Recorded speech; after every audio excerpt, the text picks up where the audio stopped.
15:59 è in arrivo al binario 9. Ferma in tutte le stazioni.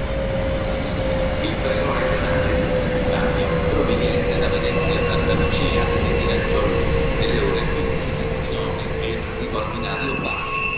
Ferma in tutte le stazioni. Il treno regionale veloce di Trenitalia, proveniente da Trieste Centrale e diretto a Venezia Santa Lucia, delle ore 15:46, è in arrivo al binario 1. Non sono previste fermate intermedie.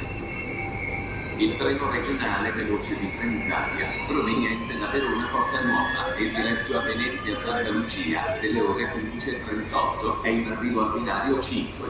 Non sono previste fermate intermedie.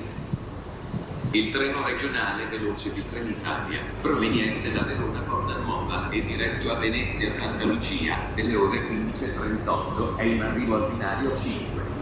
Non sono previste fermate intermedie.